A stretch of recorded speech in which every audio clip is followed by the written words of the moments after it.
naranja todo, no se ven Sí, letras. todavía no le doy clics. Ah, Preguntas hasta donde nos quedamos el día viernes. Entonces, las benzodiazepinas son moduladores alostéricos de los receptores GABA. Se aumenta la afinidad por GABA y aumenta la frecuencia de apertura del canal de cloruro. Y entonces, en donde se expresen estos receptores GABA, van a aumentar la hiperpolarización de la membrana de los núcleos de estas células donde se expresan estos receptores y van a disminuir la frecuencia de disparo de estas células. En, Valentín, tienes que decir el nombre completo, GABA A, para sí, que el GABA, los nada más GABA, dices GABA y GABA A. Profe, yo sí tengo una duda. sí, Bueno, usted nos había dicho que las benzodiazepinas y el alcohol actuaban en ese mismo receptor. sí. Entonces, es por eso que cuando una persona toma alcohol y aparte toma este tipo de medicamentos, su efecto es más intenso. ¿O Se por potencia qué? el efecto de GABA con la presencia tanto de alcohol como de benzodiazepina. De hecho, tomar benzodiazepinas induce ciertos estados de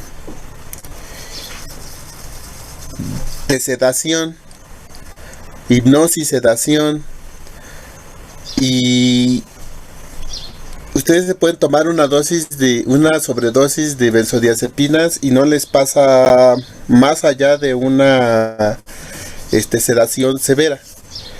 Pero si ustedes lo hacen en combinación con alcohol, pueden llegar a tener una depresión respiratoria y hasta llegar a morir. Entonces, muchas veces en los antros, en los centros de recreación, cuando no estás vigilando tus bebidas, muchos sujetos aprovechan este efecto farmacológico de las benzodiazepinas y se las ponen en sus vasitos de bebida alcohólicas.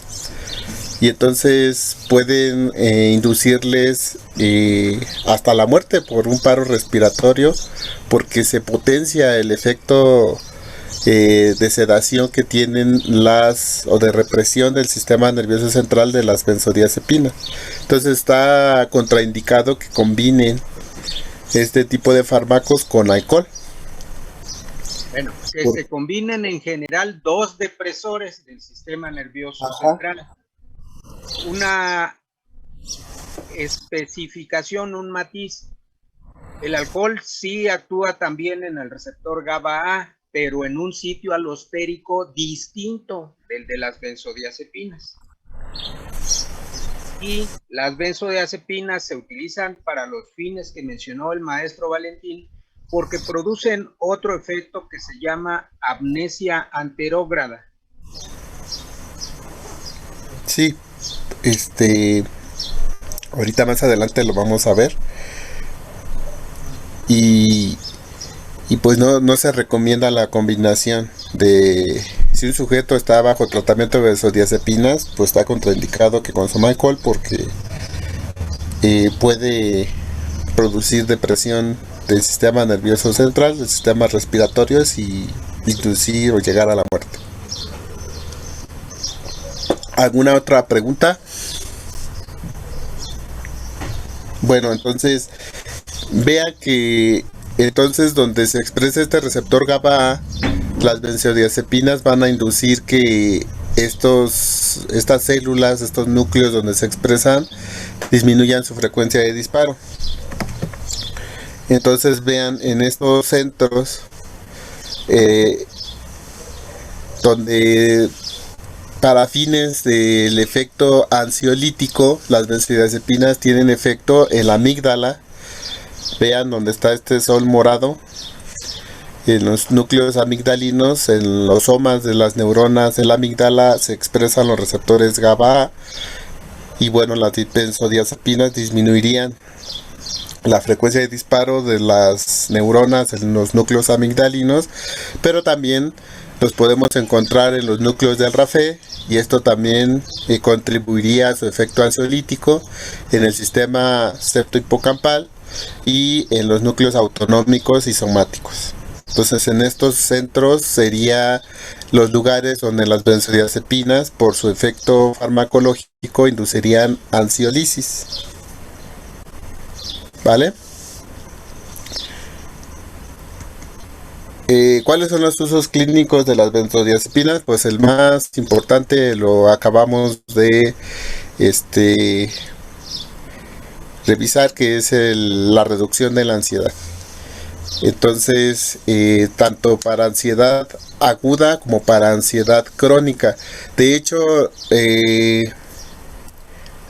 en la actualidad se cuenta con otros fármacos que tienen un mejor perfil o un perfil de efectos adversos mejor que el de las benzodiazepinas. Entonces se prefieren estos otros fármacos para el tratamiento de ansiedad crónica que las benzodiazepinas, aunque se siguen utilizando para ansiedad crónica, pues su uso se ha reducido gracias a que hay otros fármacos que tienen menos efectos adversos en su uso crónico. Ahorita vamos a ver cuáles son esos efectos adversos.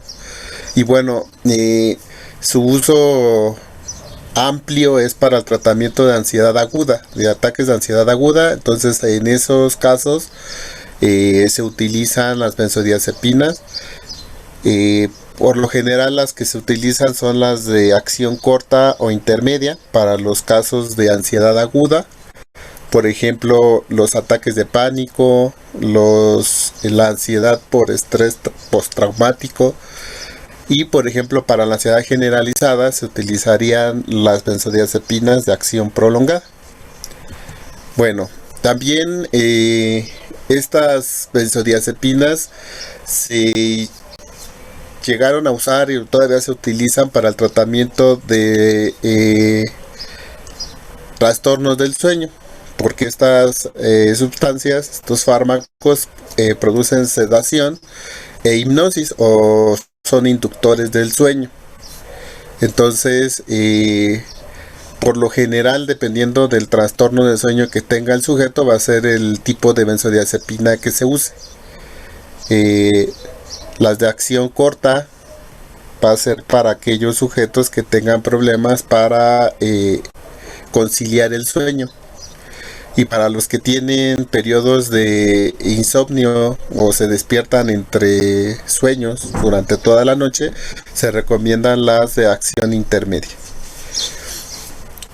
Bueno, también se utiliza como relajantes musculares. Este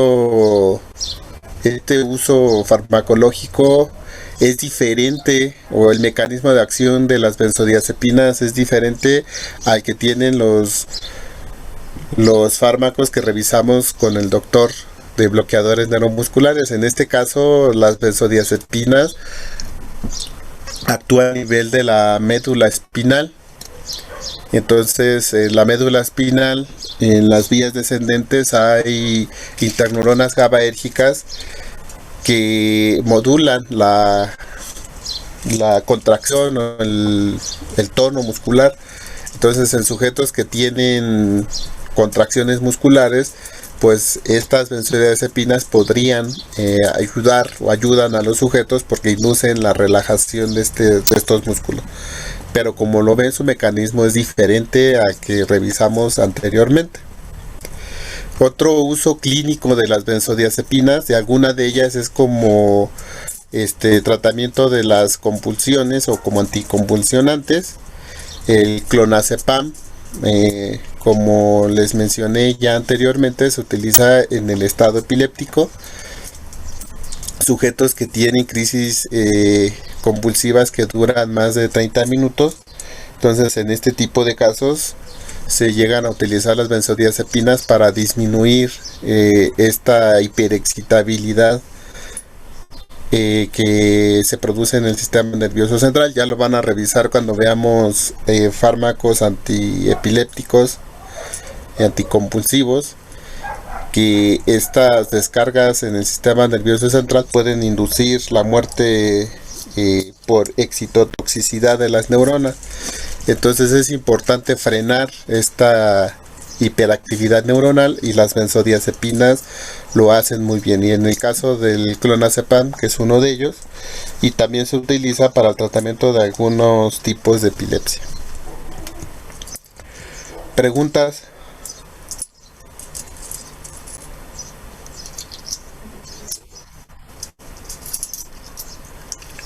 Sí, profe, en la diapositiva anterior estaba algo de buspirona, pero quiero suponer que esa no es una benzodiazepina. Vamos a ver en el siguiente grupo de fármaco. Sí.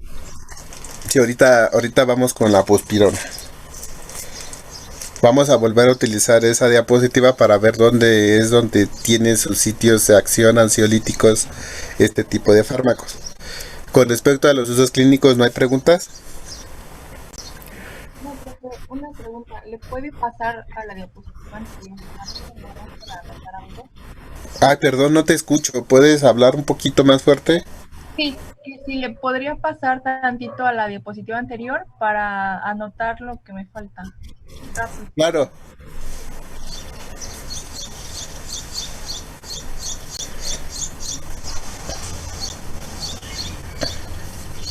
Gracias.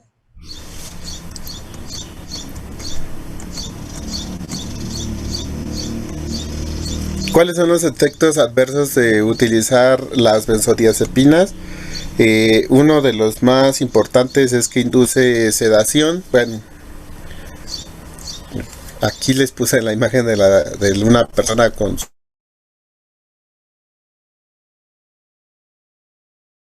dependencia. Estas sustancias, las benzodiazepinas, pueden inducir tolerancia y dependencia. Entonces, por eso su uso ha sido para el tratamiento de la ansiedad crónica y también de la ansiedad aguda, pues reemplazadas por otro tipo de fármacos que no inducen este efecto adverso. Inducen somnolencia. Entonces, los sujetos que están bajo tratamiento con benzodiazepinas pues no deben de estar pues no se les recomienda que manejen, que vayan manejando o que manejen maquinaria pesada donde requieran habilidad manual para manejar esta maquinaria, porque las benzodiazepinas pues entorpecen esa habilidad manual. Entonces pueden pues producir o provocar un accidente. Pueden inducir confusión, esto sobre todo en sujetos de edad avanzada, ancianos de la tercera edad, aunque este efecto pues puede, dependiendo de la dosis, presentarse en los sujetos sin importar la edad, pero es más, el efecto es mayor en sujetos ancianos.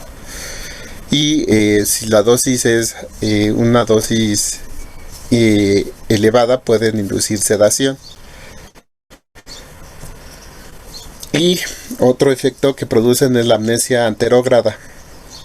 O sea, los sujetos no tienen memoria de lo que ocurre después de que se tomaron la benzodiazepina. Y por este efecto es por lo que les decía que se las ponen en las bebidas, en los centros de reunión social, precisamente porque pues este efecto es el que buscan, que abusar. De hecho es uno de las estrategias que tienen las personas para llevarse a los sujetos y pues abusar físicamente de ellos. Hubo un caso muy famoso de unos luchadores mini que murieron porque pues se les pasaron las cucharadas de benzodiazepinas y pues estaban tomando alcohol y pues murieron. No sé si escucharon ese caso, pero bueno, no es bueno combinar benzodiazepinas con alcohol. Este efecto de amnesia anterógrada se aprovecha por lo general para aquellos sujetos que van a ser intervenidos y van a tener cirugías mayores, por ejemplo cirugía a pecho abierto, o algún tipo de cirugía que pueda generar un trauma, pues les administra junto con benzodiazepinas, precisamente para que el paciente no sienta pues para que no tenga memorias de lo que ocurrió o de lo que sí, de la cirugía. Entonces se aprovecha este efecto y se llegan a administrar benzodiazepinas antes de las cirugías mayores. Entonces, esto sería todo con respecto al efecto de las benzodiazepinas. No sé si tengan alguna pregunta, duda, comentario.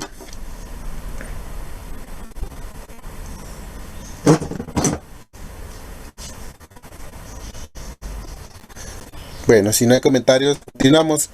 Otro grupo de fármacos que se utiliza para el tratamiento de la ansiedad son fármacos agonistas del receptor 5-HT1A, que son serotonérgicos. Entonces vamos a ver la transmisión serotonérgica para que entendamos cuál es el mecanismo de estos fármacos. Entonces la transmisión serotonérgica, y vamos a revisar primero la síntesis de la serotonina. El aminoácido precursor de la 5-hidroxitriptamina o de la serotonina es el triptófano.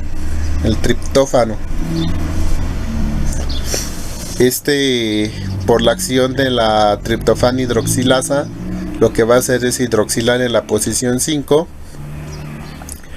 y una vez hidroxilado, el 5-hidroxitriptófano es metabolizado por esta enzima que ustedes ya conocen, que es la descarboxilasa de los aminoácidos L-aromáticos, y bueno, elimina el grupo carboxi de este 5-hidroxitriptófano y se obtiene la hidroxitriptamina o la serotonina. En una neurona serotonérgica, pues como ya lo hemos revisado en las neuronas noradrenérgicas, dopaminérgicas, glutamatérgicas, veamos que pues el proceso de síntesis para que esta neurona pueda funcionar, pues requiere que el aminoácido pueda ser introducido a la célula. Esto lo hace por un transporte con sodio. Una vez que entra el triptófano a la neurona, pues por la enzima que ya revisamos, la hidroxilasa de triptófano se convierte en 5-hidroxitriptófano. El 5-hidroxitriptófano se descarboxila y se produce la serotonina, y como hemos revisado en otros sistemas, este neurotransmisor es almacenado en vesículas y se aprovecha un gradiente de protones para poder almacenarlo en las vesículas, y una vez que a esta neurona llega un potencial de acción, pues se abren canales de sodio dependientes de voltaje y se favorece la fusión de las vesículas cargadas con el neurotransmisor y se liberan a la hendidura sináptica. Y bueno, la serotonina, una vez librada o exocitada, puede interaccionar con receptores postsinápticos. Ahorita vamos a ver toda la familia de receptores para serotonina que existen. Esta serotonina también puede ejercer efectos de retroalimentación negativa en el caso de autorreceptores. En el caso de los autorreceptores que frenan la liberación de serotonina son los 5-HT1B. Estos autorreceptores están acoplados a proteína GI y entonces pues disminuyen la probabilidad de que se libere serotonina en la neurona serotonérgica. Pero también, así como con la noradrenalina, hay un sistema de recaptura que se encarga de recuperar la serotonina que se liberó en la hendidura sináptica, y esto es para volverla a introducir a la neurona serotonérgica. Este es el CERT, transportador, sistema de transporte de serotonina. Y bueno, una vez que se reintroduce la serotonina en la neurona, puede ser metabolizada por la MAO o puede volver a ser introducida a las vesículas para volver a participar como neurotransmisor.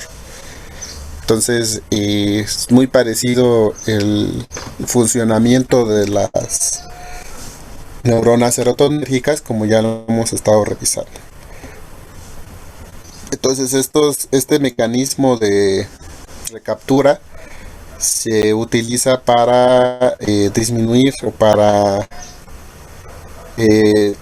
disminuir la transmisión serotonérgica una vez que se liberó la serotonina en la hendidura sináptica. Para frenar, pues se utilizan los sistemas de autorreceptores, y como les mencioné, el 5-HT1B es un autorreceptor metabotrópico acoplador de la GI. ¿Alguna pregunta?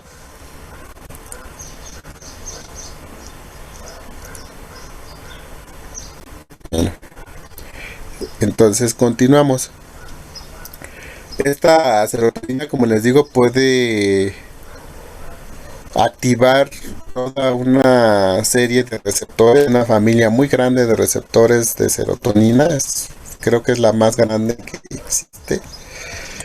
Y en este cuadro les presento a todos los receptores de serotonina de los cuales se conocen. Y miren, existen 5 subtipos de receptores a serotonina, desde el 5-HT1A, 5-HT2, 5-HT3, 4, 5, 6 y 7. Hay 7 receptores a serotonina.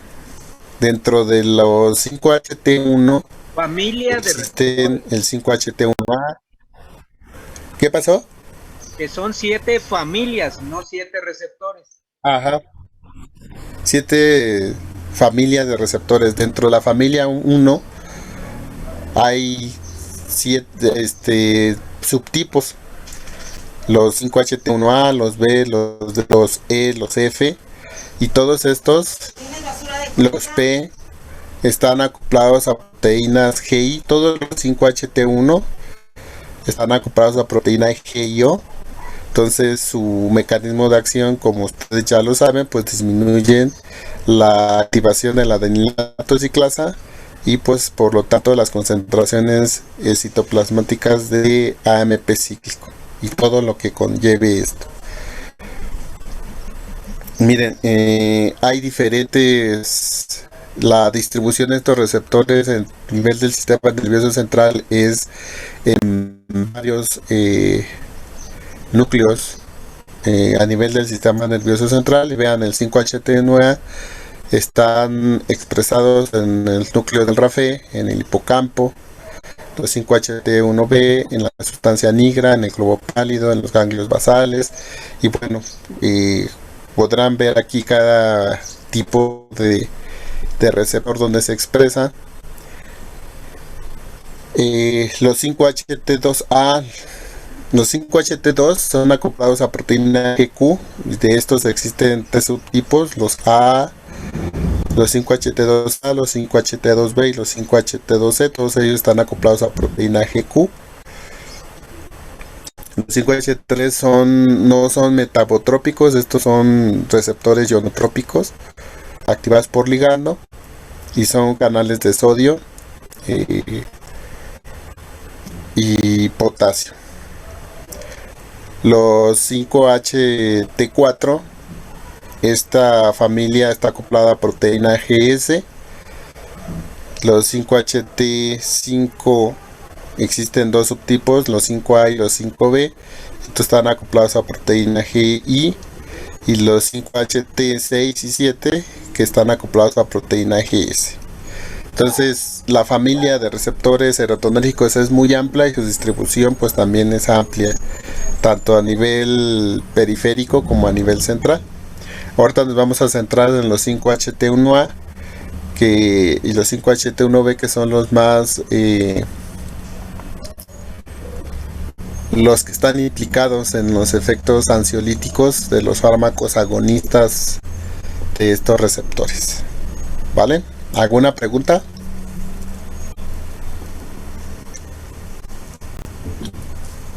Continuamos. Entonces vean, ya les había hablado que el núcleo de RAFE es uno de los núcleos serotonérgicos que está implicado en la patología de la ansiedad. Y esto es porque favorece la estimulación tanto de la amígdala como del locus coeruleus, y además de el hipotálamo. La estimulación, Y de la no, sustancia. la inhibición. Mande, perdón. Que no es estimulación, es inhibición. Cuando menos de locus coeruleus, seguro, es inhibición.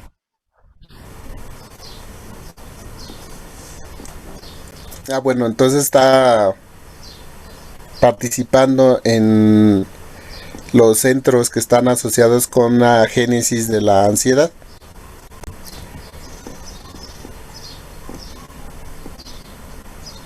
Y vean, es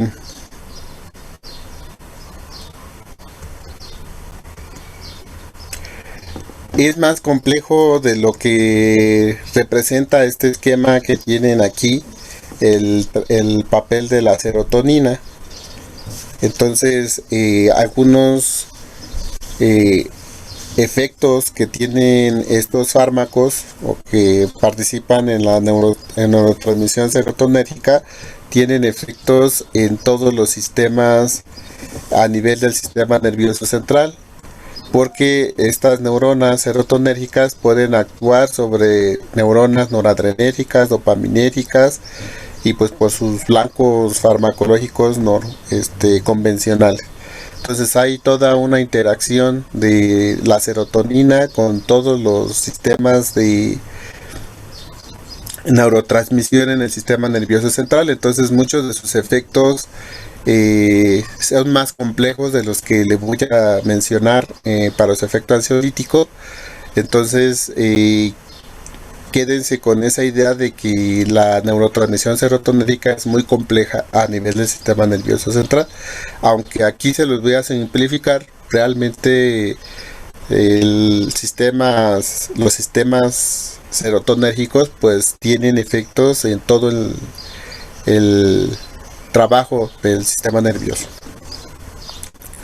Entonces, en el caso de los fármacos ansiolíticos, los agonistas parciales de los receptores 5-HT1A tienen una importancia para el tratamiento de la ansiedad. Entre estos fármacos están las adipiperacinas, como ya lo habíamos revisado. En este caso, el fármaco prototipo es la buspirona. Este es el fármaco prototipo de este grupo, aunque también se encuentra la geripirona, la gepirona y la izapirona. Estos fármacos, como lo menciona la diapositiva, son agonistas parciales de los receptores 5-HT1A.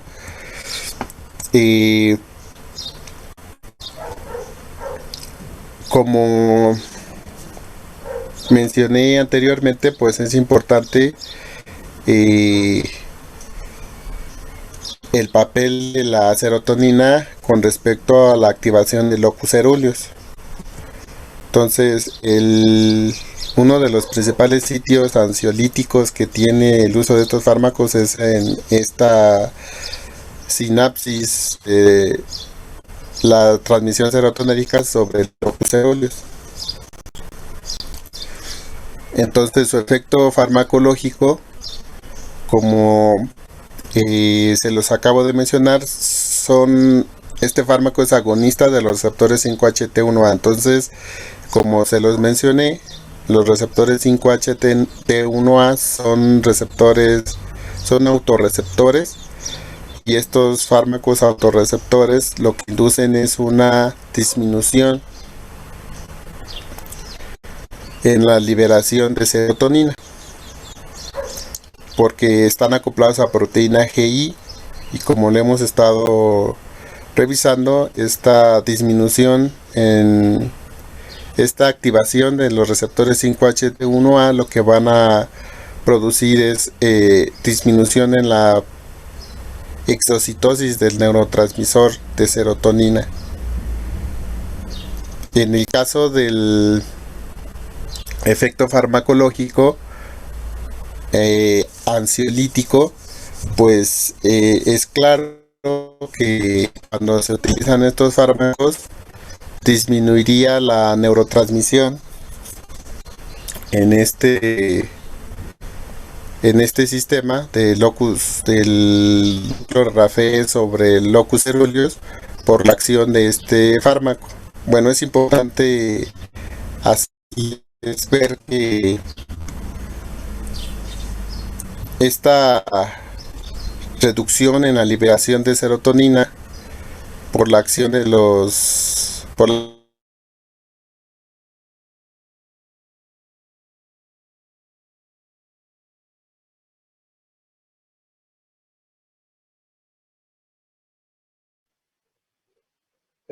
¿Solo yo dejé de escuchar al maestro? No, ya no, sí, creo que yo tampoco lo escucho. Yo no se escucha. Valentín, no te escuchamos.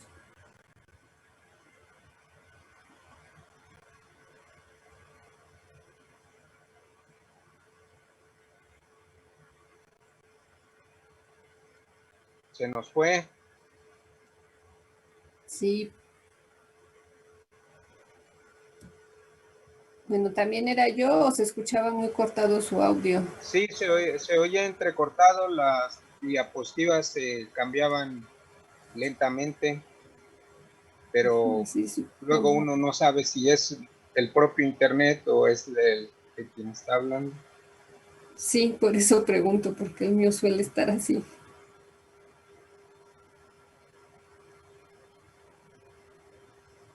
Esperamos a que se vuelva a conectar. Pues sabemos. El problema es que yo les voy a decir todo lo contrario respecto a los receptores 5-HT1A. Los receptores 5-HT1A no son presinápticos. Los receptores 5-HT1A están en los somas de las neuronas. Los presinápticos son los 5-HT1B. Sí.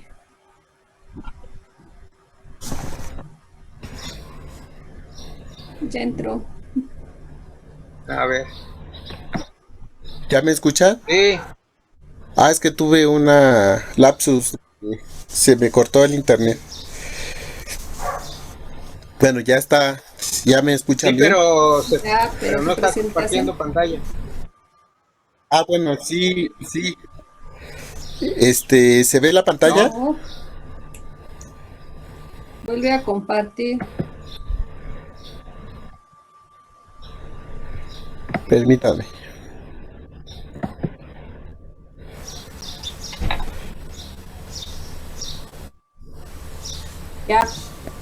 ¿Ya la pueden ver? Ya. Bueno, entonces les decía que en el caso de los receptores 5-HT1A,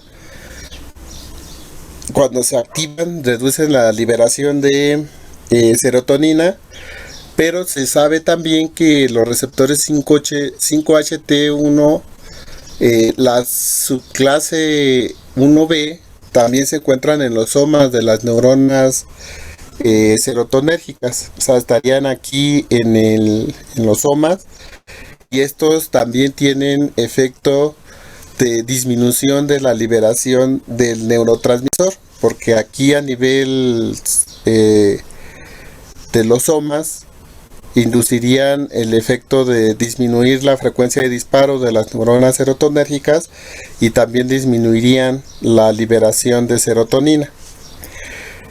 Hay información que indica que el efecto ansiolítico de la buspirona, se sabe que el efecto ansiolítico tarda entre 2 a 3 semanas en observarse en estos sujetos con ansiedad. Esta disminución o este efecto retardado de la buspirona, pues está asociado a que hay un efecto adicional al que les estoy mencionando, de que disminuyen la neurotransmisión serotonérgica a nivel de la sinapsis y a nivel somático de las neuronas serotonérgicas.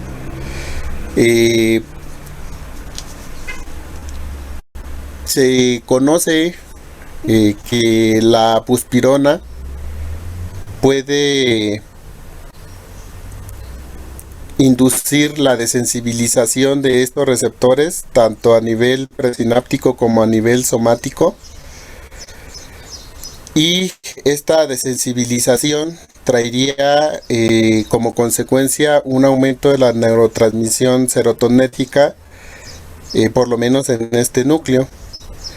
Al desensibilizar estos receptores, pues el freno que originalmente estaban induciendo estos fármacos pues se quitaría, y entonces aumentaría la transmisión serotonérgica en el caso de que actuaran a nivel de los receptores 5-HT1A o de los receptores 5-HT1B a nivel de los somas de las neuronas serotonérgicas.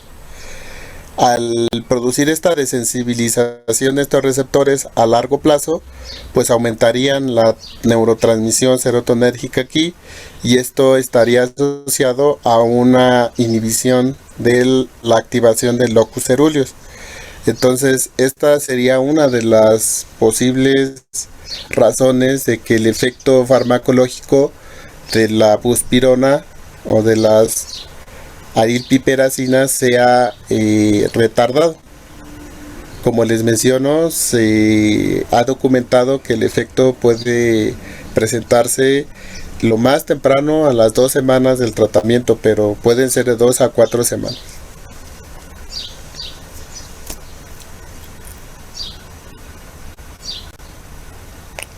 ¿Alguna pregunta?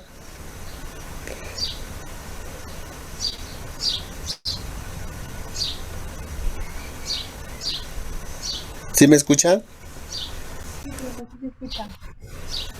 Entonces, este es una de las desventajas del uso de este tipo de fármacos, de que su efecto farmacológico aparece después de varias semanas de tratamiento.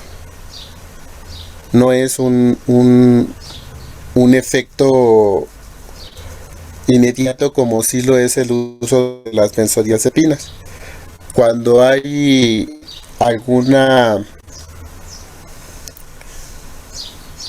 cuando se requiere utilizar estos fármacos en lugar de las benzodiazepinas, lo que se recomienda es darlos o administrarlos juntos, la benzodiazepina con la buspirona,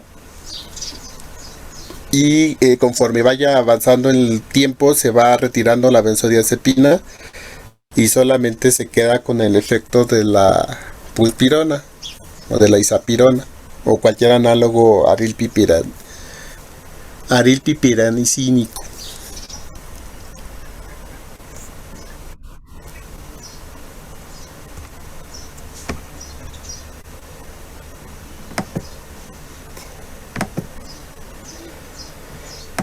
Algunas consideraciones sobre este tipo de fármacos.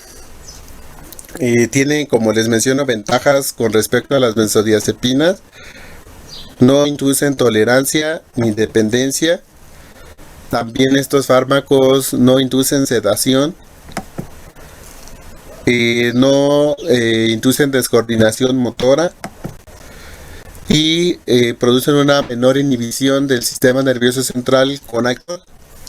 O sea, estos fármacos tienen una menor interacción con el alcohol, y los efectos adversos de la buspirona, vean que si la comparamos con una benzodiazepina, pues interfiere menos con las funciones motoras, y este hecho es de mayor importancia con los sujetos de edad avanzada.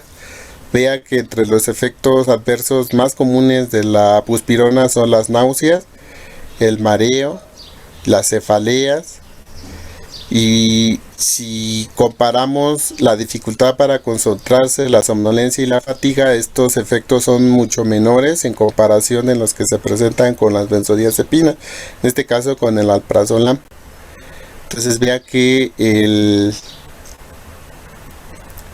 el porcentaje de pacientes que llegan a tener dificultad para concentrarse, somnolencia y fatiga es mucho mayor, pues, con el uso de las benzodiazepinas, en este caso con el alprazolam, con respecto al de la buspirona.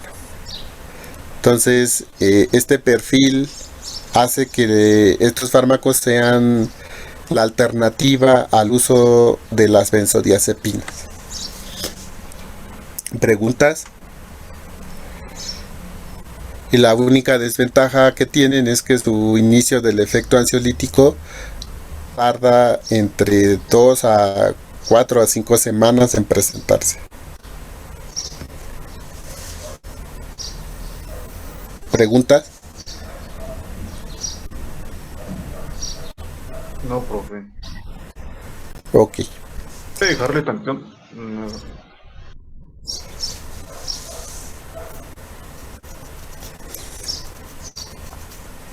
Ya, profe.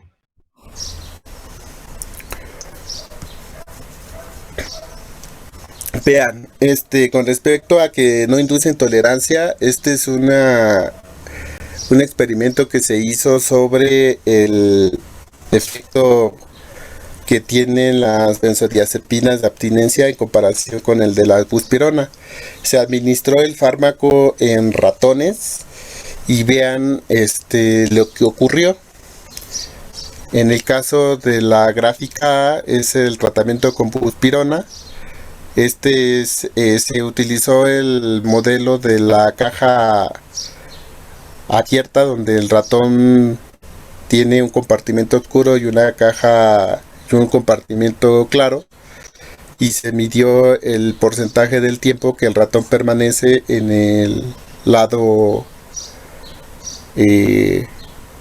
abierto o iluminado. Recuerden que de forma convencional un ratón tiene aversión por los espacios abiertos o iluminados y prefiere los lugares oscuros, o prefiere estar en la caja oscura que en la caja abierta. Entonces vean, en un ratón testigo el 40% del tiempo es el que pasó en la caja blanca y el 60% aproximadamente en la caja oscura. Cuando se administra la buspirona, vean, aquí este es el tiempo en el eje de las abscisas, está el tiempo. Las primeras barras, las primeras 4 barras, o por lo menos hasta acá, es el tiempo en días, y después está el tiempo en horas después de que se les retira el fármaco, o se les dejó de administrar el fármaco. Vean qué pasa con el efecto ansiolítico. Recuerden que vamos a medir el tiempo que permanecen en la caja blanca, y entre mayor tiempo permanezcan en la caja blanca o en la caja iluminada, esto indica que tienen un efecto ansiolítico mayor. Entonces vean que conforme aumentó los días del tratamiento con la buspirona, la permanencia de la caja blanca aumentó también. Después de 14 días de tratamiento se retira el fármaco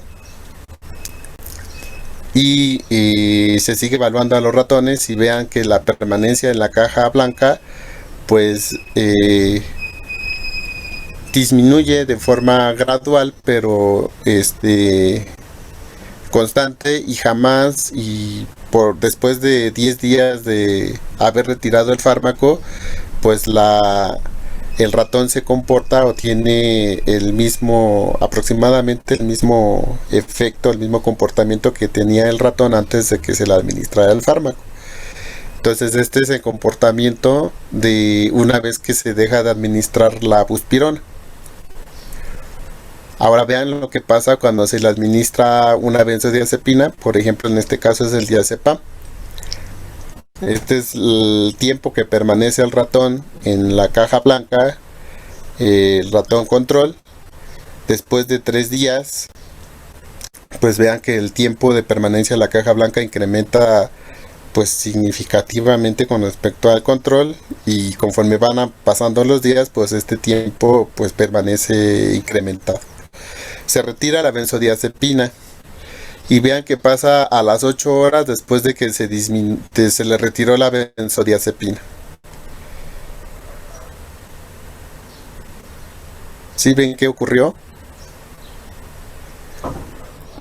A las 8, a las 24, a los 2 días y hasta las 96 horas, la retirada de la benzodiazepina indujo ansiogénesis. Recuerden que medimos la ansiogénesis como su tiempo de permanencia en la caja oscura. Y vean, en el caso de los ratones, después de retirarles la benzodiazepina, permanecen más tiempo en la caja oscura que la caja blanca con respecto al testigo o al control. Entonces este resultado nos indica que la benzodiazepina induce ansiedad de rebote. O sea, induce ansiogénesis. Ya después de 10 días de haber retirado la benzodiazepina, pues el ratón recupera su estado basal o su condición inicial. Entonces este experimento nos sirve para observar que las benzodiazepinas inducen ansiedad si se retiran abruptamente. Entonces con esto podemos inferir que cuando un sujeto está siendo tratado con una benzodiazepina, no la podemos retirar de golpe o dejarla de tomar abruptamente. Se tiene que ir retirando la benzodiazepina de forma gradual. Si no se hace de esta forma, pues puedo inducir un estado de ansiogénesis peor del que partía el sujeto antes de iniciar el tratamiento con la benzodiazepina. ¿Sí lo ven? Entonces, por esta razón se prefiere el uso de la buspirona con respecto a las benzodiazepinas. De hecho, este efecto de retirada del fármaco de la benzodiazepina es más abrupto, es más intenso cuando se utilizan benzodiazepinas de tiempo de vida corto. Este efecto es mucho mayor, es más intenso cuando la benzodiazepina es una benzodiazepina de tiempo de acción corto. ¿Preguntas? Profesor, ¿por qué mecanismo o por qué la benzodiazepina en este caso induce? Perdón. Después de No te retirar escuché. después de retirar la benzodiazepina, perdón, ¿por qué induce ansiedad? ¿Por qué induce ansiedad después de retirada la benzodiazepina?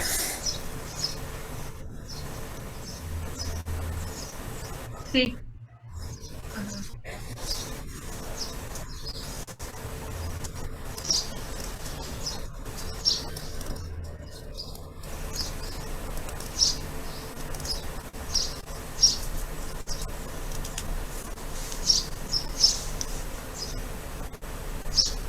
Mira,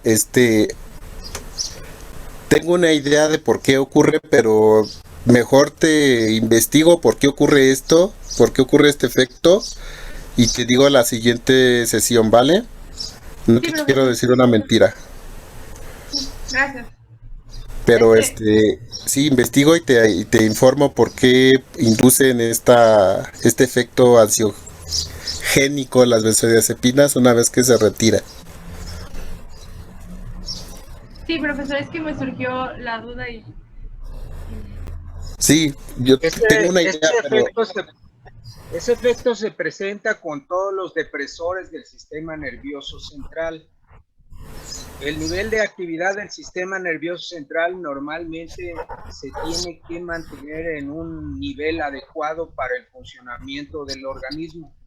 Cuando se administra un depresor, el sistema nervioso central monta una respuesta compensadora, aumentando el nivel de excitabilidad. Eso se ha observado hasta con una sola dosis de barbitúricos.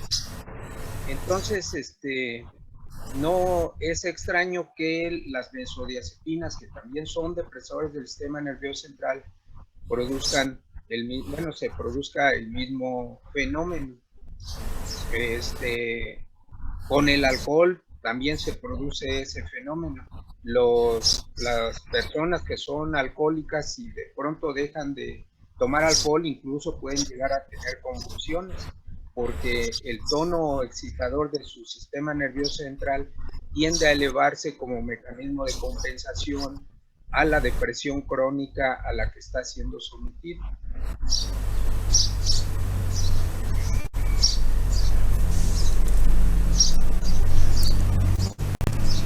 gracias, profesor.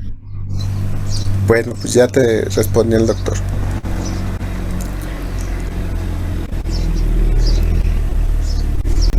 ¿Puedo avanzar?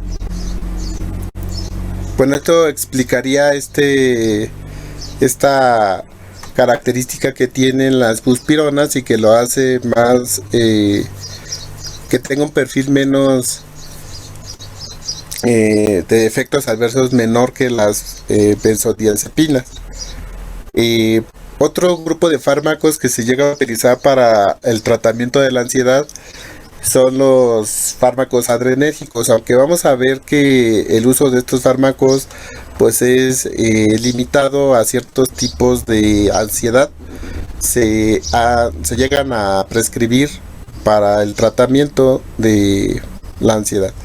Por ejemplo, ya vimos que cuando se activa el locus coeruleus o la hiperactividad del locus coeruleus, pues produce efectos como taquicardia, midriasis, tremor, sudoración, y pues bueno, está asociado con la ansiedad. El uso de agonistas alfa 2 como la clonidina se ha visto que reduce la dilatación de las pupilas, la taquicardia, el tremor y la sudoración. Entonces se ha documentado el uso de la clonidina como un fármaco que induce ansiolisis. Pero bueno, hasta donde se sabe, ya la clonidina no tiene este uso, porque además de tener este efecto ansiolítico puede inducir depresión. Entonces no se recomienda el uso de este fármaco, pero tiene efecto ansiolítico. Pero vean, en el caso de a nivel periférico, como hay una hiperactivación del locus coeruleus y esto activa la división simpática, esta activación simpática por su mecanismo por esa activación simpática, pues se produce taquicardia, midriasis, tremor y sudoración. Se ha propuesto, se utiliza de hecho los bloqueadores beta para disminuir estos efectos que induce la activación simpática a nivel periférico. Entonces al utilizar estos bloqueadores betas disminuye la midriasis, la taquicardia, el tremor y la sudoración. Por lo general se recomienda utilizarlos en sujetos que sufren de ansiedad y que van a estar sujetos a una situación que les genera esta ansiedad. Por ejemplo, los que van a hacer un concierto, los que van a dar un discurso, los que van a tocar ante una gran multitud y tienen ansiedad, se recomienda o se les administra, se recomienda Mira, hay que un se micrófono abierto que no deja oír.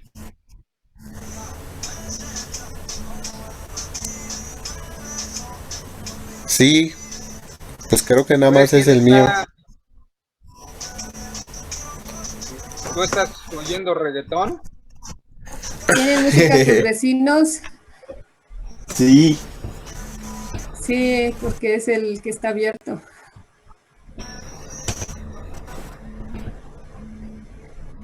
Pues ya cerré la ventana, pero de todas formas son molestos. Entonces se recomienda el uso de bloqueadores beta para tratar estos síntomas cuando el sujeto se somete a una situación que les va a generar ansiedad. Y por lo general son bloqueadores beta, o el más utilizado es el propranolol. Y esto es para disminuir estos síntomas de taquicardia, temblor y sudoración excesivas. Pero como les digo, no solamente se recomienda utilizarlos en pacientes específicos, no se utiliza de forma convencional para cualquier persona con ansiedad.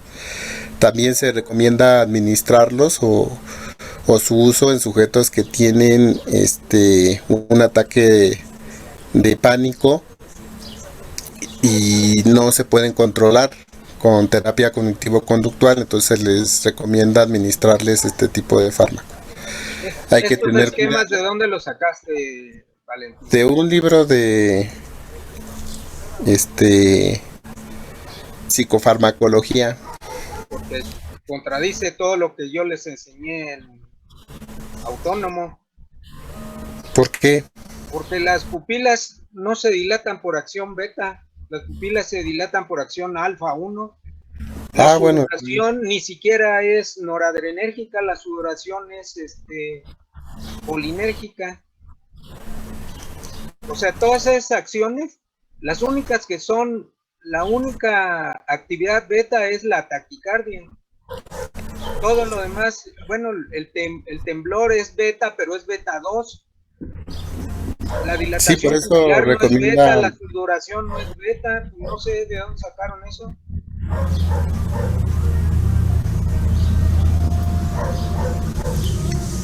Bueno, me imagino que por la... Sí, la acción es colinérgica y por la utilidad de estos fármacos sería para disminuir, el efecto beta sería sobre la taquicardia y sobre el temblor, inducido por la actividad beta. Sí, sobre estos dos efectos sí tiene razón, no serían por bloqueo beta. Voy a revisar esto.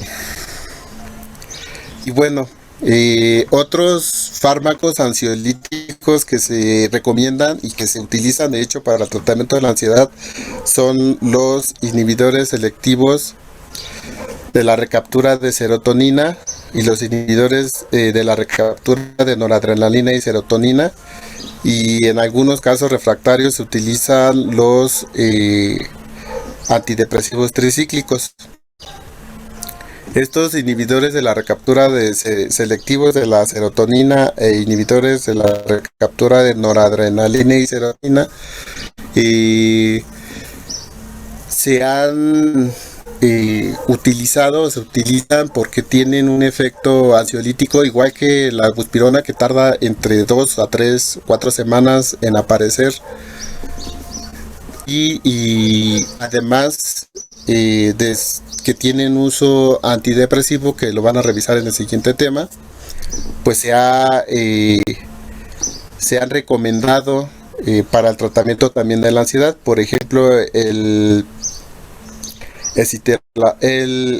escitalopram, que es un inhibidor de la recaptura de serotonina, la paroxetina y la sertralina, se utiliza para el tratamiento de ansiedad generalizada, de ansiedad por desorden de pánico, y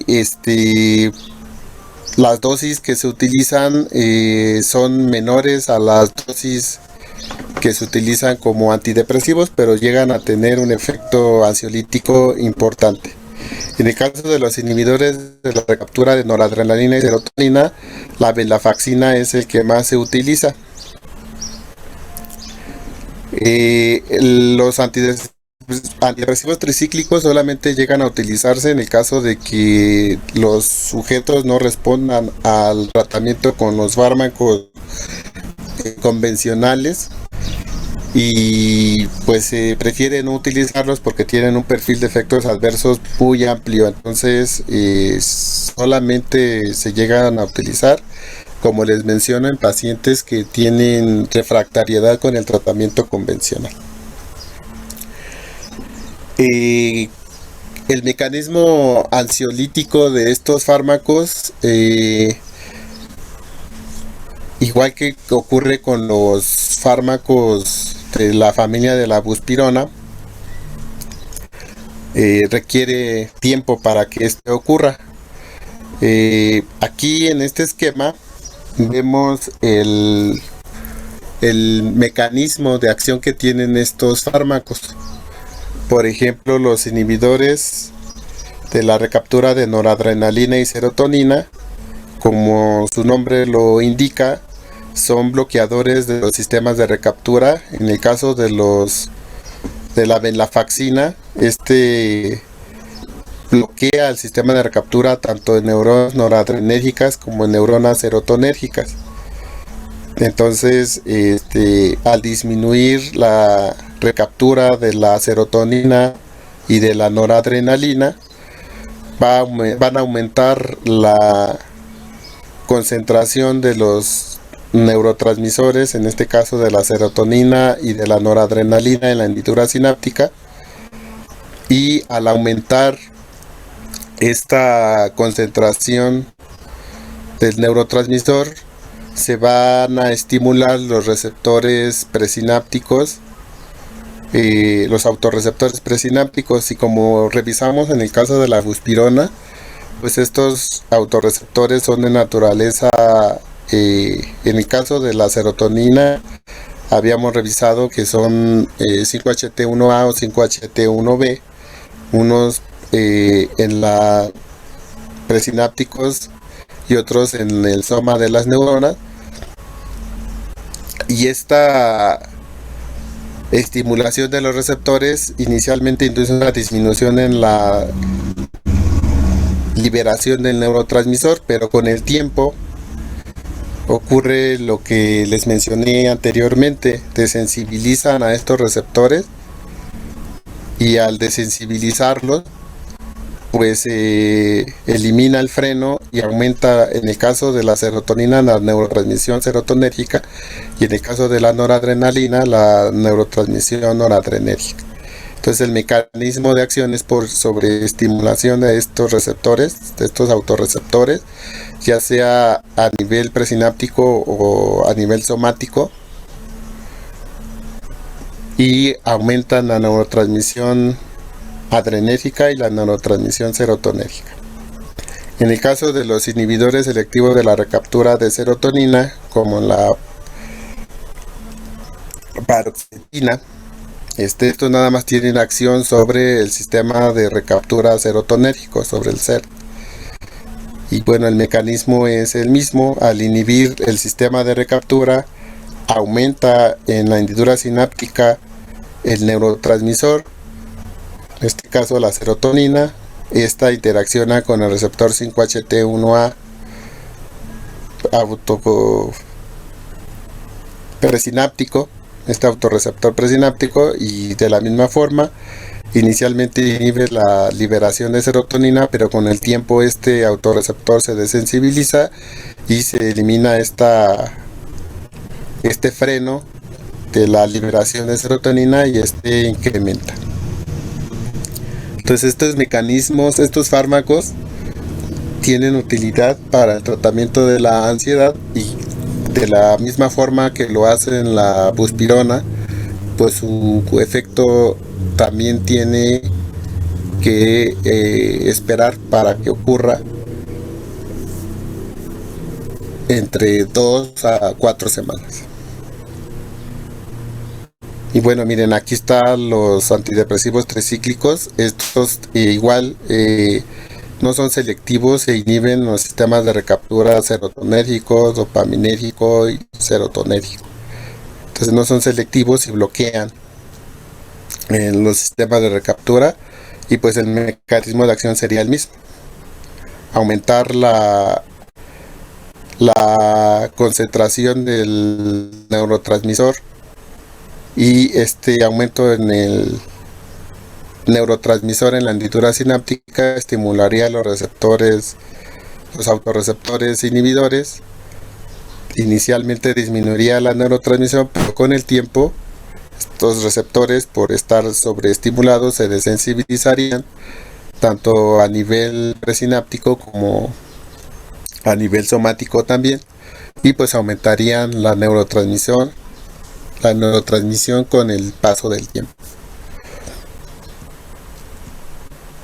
Y bueno, este esquema que les presenté las primeras diapositivas, pues muestran un resumen de los efectos farmacológicos y de los fármacos que se utilizan para el tratamiento de la ansiedad. En el caso de las benzodiazepinas, inducen una menor frecuencia de disparo del locus coeruleus, también de la amígdala y de otros núcleos asociados con la ansiedad, porque hiperpolariza la membrana al abrir para abrir los receptores GABA, que son GABA-A, que son canales de cloruro, y pues hiperpolarizarían esta neurona de locus coeruleus y esta disminuiría su frecuencia de disparo. En el caso de los inhibidores de la recaptura de serotonina, pues su mecanismo, vean, a nivel del soma de las neuronas de locus coeruleus, pues tendrían el efecto igual de aumentar. Al inhibir el sistema de captura serotonérgico en estas neuronas, aumentaría la neurotransmisión serotonérgica, y si se expresan aquí receptores 5-HT1B, pues disminuiría la frecuencia de disparo de la neurona de locus coeruleus. Estos receptores son 5-HT1A. Ahí es donde actúa la buspirona también. Ok.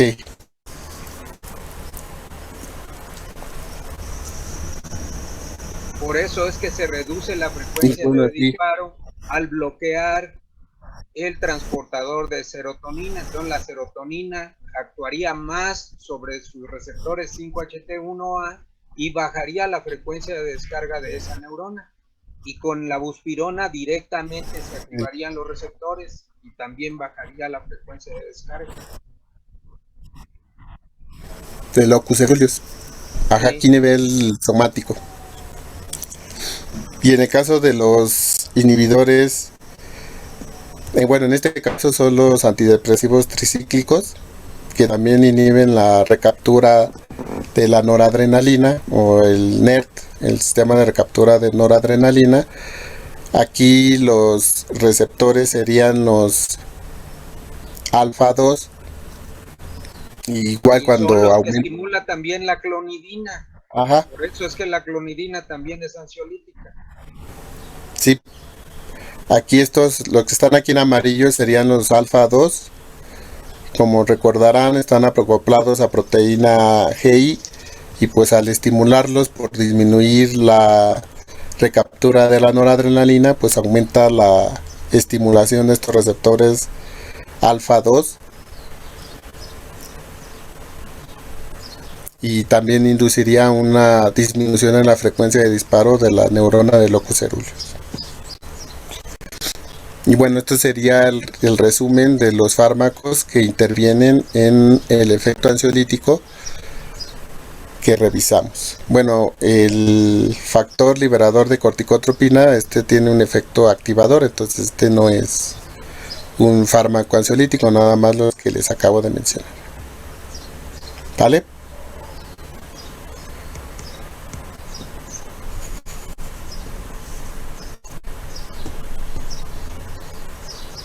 Entonces de esta tabla viene un resumen de los fármacos que revisamos: las benzodiazepinas, que actúan sobre los receptores GABA-A, la buspirona, que actúa sobre los receptores 5-HT1A,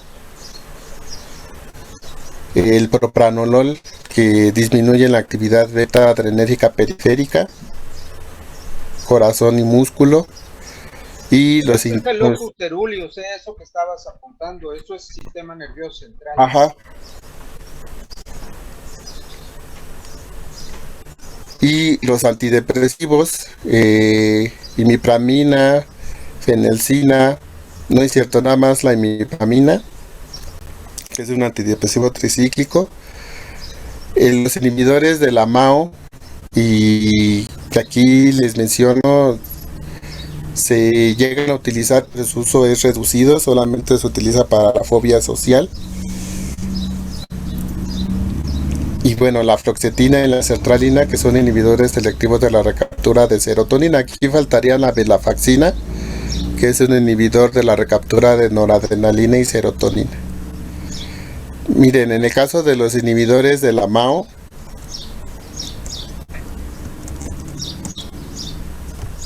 que estarían aquí, los inhibidores de la MAO, lo que induciría también sería una disminución en la metabolismo de la noradrenalina. Entonces, al disminuir el metabolismo de la noradrenalina, aumentaría también la disponibilidad de esta para poder interaccionar con los receptores 5 con los receptores alfa 2, y entonces disminuir la frecuencia de disparo de las neuronas, en este caso de locus coeruleus. También inhiben el metabolismo de la serotonina. Ajá, acá en este caso sería a nivel de la transmisión serotonérgica.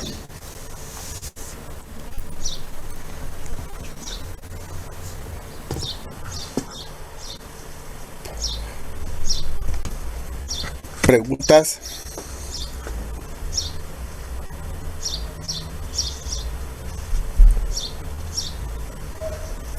Bueno, si no hay preguntas, gracias por su atención.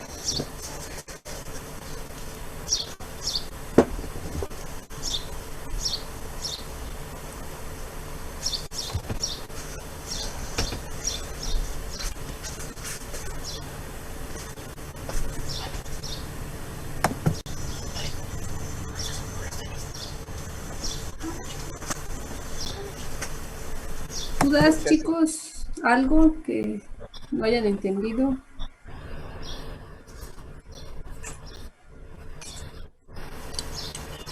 ¿Todavía están despiertos? Están dormidos. Aquí estamos. No, profe. Bueno, entonces, mañana va a haber Sócrates, Valentín. Sí, doctora. Bueno, Sócrates, de este tema que les acaba de dar el maestro. Y continuamos con el tema siguiente, ¿sí? Entonces nos vemos mañana. ¿El examen parcial es el jueves? ¿Cómo? No escuché.